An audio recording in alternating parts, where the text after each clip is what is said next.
Sacramento Sunday afternoon in LA against the Clippers to get ready to play with their season on the line. Now, on the Lakers side, LeBron James sat out their last game against OKC. Dave, how is LeBron handling the increased role with Luka and Austin Reeves out? MJ, it's not completely different than what he was doing before. He's still not bringing the ball up. That's now in Luke Kennard's hand. He had 20 assists over the last 2 games. They hope to get Marcus Smart back tonight. He's missed the last 8 games with a variety of injuries. LeBron James will be asked to be a screener in the half court, play off the ball, and continue if the Lakers get steals and deflections and long defensive rebounds, go out and try to score in transition. He certainly recognizes the moment the Lakers are in. They're a game and a half back of the Denver Nuggets for the number 3 seed. That's really like a half a game because the Lakers have the tiebreaker over Denver. Even though J.J. Redick the other day said seeding's kind of out the window, there's still a pathway for the Lakers to end up on the top side of the Western Conference bracket. If they take care of Golden State starting tonight, home against Phoenix tomorrow, and then they close out against an easy opponent Sunday in the Utah Jazz. All right, so you're saying there's a chance. All right, Dave and Anthony, thank you both. All right, so bummer, of course, no Steph Curry tonight, but LeBron should be out there for the Lakers, Perk. So with Luka and Reeves out for the foreseeable future, do you see them running it back next year? Who, Bron? Hell Why no. are you laughing? Not with the Lakers. Not with the Lakers, and he shouldn't. It's time for them to part ways. And, yes, I understand a lot of whispers that he could be going back to Cleveland, but I've been wanting to get this off my chest. Uh-oh. Please, safe space. If I'm Braun, I would really, really consider going to play my last year with the New York Knicks. Huh. Could you imagine what that would do for the game of basketball, for the NBA? When you talk about the economic side of things, how much money that's going to bring to the table.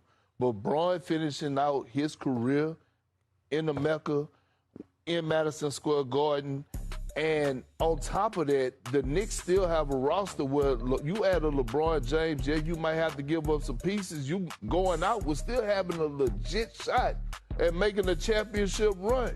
So if I'm Braun, I'm weighing all my options. I'm hollering at World Wide West and Leon Rose and seeing what's happening. Big Body Brunson, I know you got to lock in on the postseason, but if you're watching this, think about this. What's up, everybody? We are back. And today we are watching NBA Today. Malika Andrews, Kendrick Perkins, Tim Bontemps, and the crew. And the news just dropped.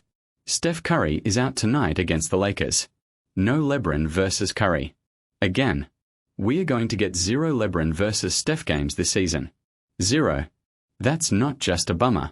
That's a crime against basketball. Let me set the scene.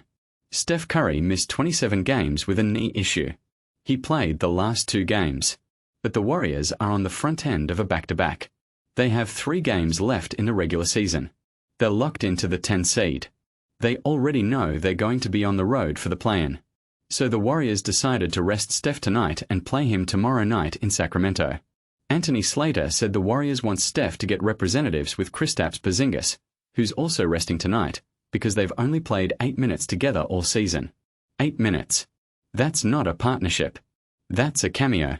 So tonight, we get LeBron James, who sat out the last game against OKC, but no Steph. No Luka Doncic. No Austin Reeves. The Lakers are banged up. The Warriors are resting their star. And Perk took this opportunity to drop a take that stopped me cold. He said, if I'm Bron, I would really consider going to play my last year with the New York Knicks. Wait, what? LeBron James to the Knicks?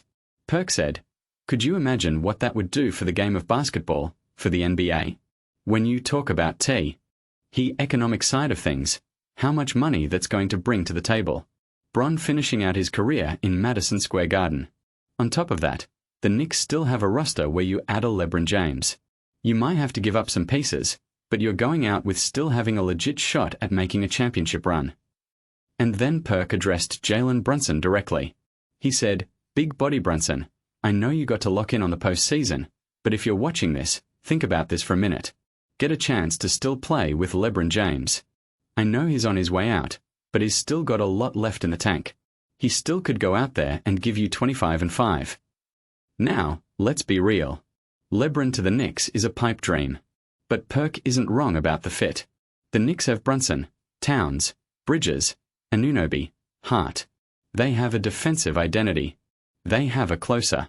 What they don't have is another playmaker who can take pressure off Brunson. LeBron, even at 41, is exactly that. He can run the offense. He can be a screener. He can play off the ball. He can be the third option, which is where he's thrived this season when Luka and Reeves were healthy. Dave McMenamin said LeBron has been playing as a screener in the half-court, playing off the ball, and then running in transition. That's a role. That's a role LeBron could play anywhere. But Tim Bontemps pushed back. He said, "I'm not ready to eliminate the Lakers as a possibility." They went 15-2 in March. He was thriving as that third option. He still has all his business interests here. He still has his son on the roster. Those are real factors. LeBron isn't just a player. He's a brand. And the brand is in Los Angeles. Perk's response? Coming back to the Lakers does absolutely nothing for Bron. If you want to go out with a bang, they don't have any bang around here. You either want to go back to where it all started in Cleveland or go test the waters in New York. And then he made the financial argument. Can you imagine how much money LeBron James would make in New York City? That's not nothing. Madison Square Garden is the Mecca. The Knicks are relevant again. The spotlight would be blinding. Now, let's talk about the other big story from this segment. The Rookie of the Year race. Tim McMahon reported that Cooper Flagg was perturbed by Tim Bontemps' straw poll that had Con ahead. And then Flagg went out and dropped 96 points efficiently in 2 games. Complete domination. McMahon said, "That's how you flip the odds in the Rookie of the Year race." But Danny on the panel made the case for Newport. He said, "Con has him by 12 games played, and is a 50-40-90 guy in my book. He has 21 50-40-90 games this season with 20-plus points. The next in line is Kawhi Leonard at 15. He's got 260-plus threes shooting at a high clip, and is impacting winning. Who would have thought the Hornets would be better than the Mavericks? Nobody. And he's a big part of why that organization's turned around. That's a strong case. Availability matters. Efficiency matters. Winning matters. So where does that leave us? The Rookie of the Year race is going to come down to the wire. Games played versus peak performance. Efficiency versus volume. And the voters are going to have a tough decision. But back to the main story. No LeBron versus Curry tonight. Another lost opportunity. These two have defined a generation. And we might never see them face each other in a meaningful game again. Steph is resting. LeBron is playing. But without Luka, without Reeves, without the stakes, it's not the same. Perk's Knicks take was wild. But it's the kind of wild that makes you think. If LeBron wants to win one more title before he retires, the Knicks are a better bet than the Lakers right now. The question is whether LeBron is willing to leave Los Angeles. Whether he's willing to take a pay cut. Whether he's willing to be a role player on a team that isn't his. Here's my question for you. Where should LeBron James finish his career?